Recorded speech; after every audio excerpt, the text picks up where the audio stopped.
Oke, langsung saja kita bahas materinya. Undang-Undang Dasar 1945 sangat berperan penting sebagai konstitusi bagi jalannya kehidupan negara. Oleh karena itu, UUD 1945 memiliki kedudukan pokok sebagai berikut. Yang pertama, sebagai hukum dasar. Hukum dasar adalah aturan-aturan dasar yang dipakai sebagai landasan dasar dan sumber bagi berlakunya seluruh hukum atau peraturan perundang-undangan dan penyelenggaraan pemerintahan negara pada suatu negara. Sebagai hukum dasar, UUD 1945 merupakan sumber hukum tertinggi dari keseluruhan produk hukum di Indonesia. Yang kedua, sebagai norma hukum. Sebagai norma hukum, UUD 1945 mempunyai sifat mengikat baik dari setiap warga negara, penduduk, pemerintah, bahkan sampai pada lembaga masyarakat maupun negara. Selain itu, dalam norma hukum, UUD 1945 bukan hanya sebagai dasar negara saja, melainkan garis besar dalam penyelenggaraan yang harus dilaksanakan. Sifat Undang-Undang Dasar 1945 sendiri yaitu yang pertama bersifat tertulis, yaitu tertuang dalam sebuah dokumen formal, rumusannya jelas, merupakan suatu hukum yang mengikat pemerintah sebagai penyelenggara negara maupun mengikat bagi setiap warga negara. Sifat yang kedua, rigid, yaitu sulit dalam prosedur perubahannya, di mana terdapat pembatas terhadap kekuasaan lembaga legislatif oleh suatu hal di luar kekuasaan lembaga itu. Prosedur perubahan UUD 1945 diatur dalam pasal 37 UUD 1945. Selain itu, ciri-ciri kerigitan UUD 1945 adalah sebagai berikut. Yang pertama, mempunyai kedudukan dan derajat yang lebih tinggi dari peraturan perundang-undangan yang lain. Yang kedua, hanya dapat diubah dengan cara yang khusus atau istimewa atau dengan persyaratan yang berat, sebagaimana diatur dalam pasal 37 UUD 1945.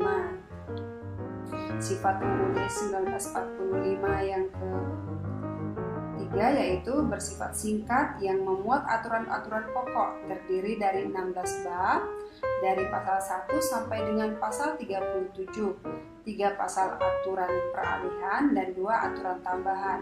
Bersifat supel karena didasarkan pada kenyataan bahwa masyarakat itu terus berkembang dan dinamis.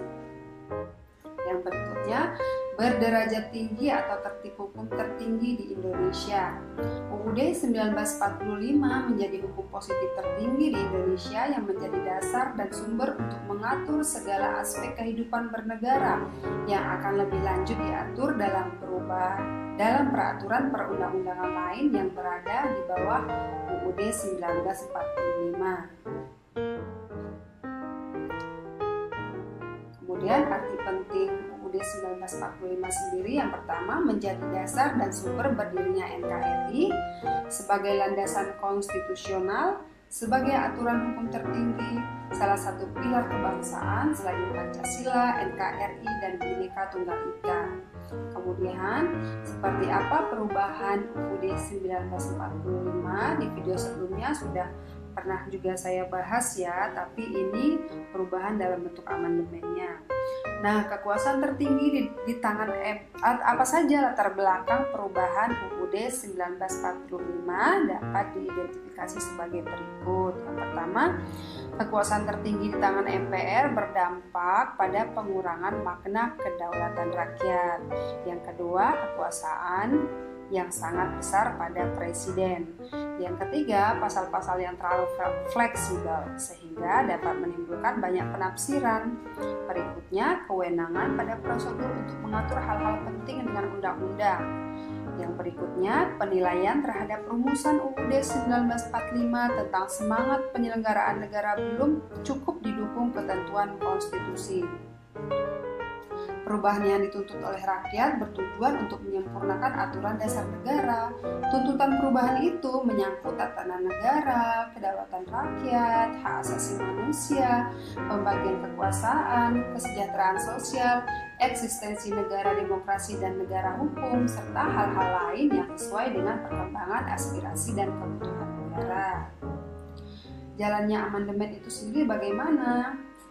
Dalam kurun waktu 1999 sampai 2002 sudah ada 4 kali perubahan atau amandemen yang ditetapkan dalam sidang umum dan sidang tahunan MPR. Yang pertama, tahun 1999 tanggal 14 sampai 21 Oktober, perubahan pertama UUD 1945. Perubahan kedua itu tahun 2000 dari tanggal 7 sampai 18 Agustus 2000. Yang perubahan ketiga adalah tahun 2001 dan perubahan keempat adalah tahun 2002. Tujuan perubahan UUD 1945 waktu itu adalah menyempurnakan aturan dasar seperti tatanan negara, kedaulatan rakyat, HAM, pembagian kekuasaan, eksistensi negara demokrasi dan negara hukum, serta hal-hal lain yang sesuai dengan perkembangan aspirasi dan kebutuhan bangsa.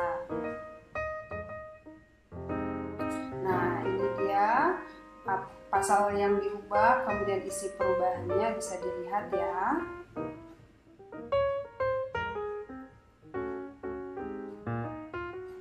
Oke, demikian penjelasan saya tentang arti penting Undang-Undang Dasar 1945 bagi bangsa Indonesia. Materi ini merupakan materi lanjutan dari sejarah perumusan UUD 1945. Semoga membantu dalam memahami materi PPKN kelas 7. Oke, demikian, sampai jumpa. Wassalamualaikum warahmatullahi wabarakatuh.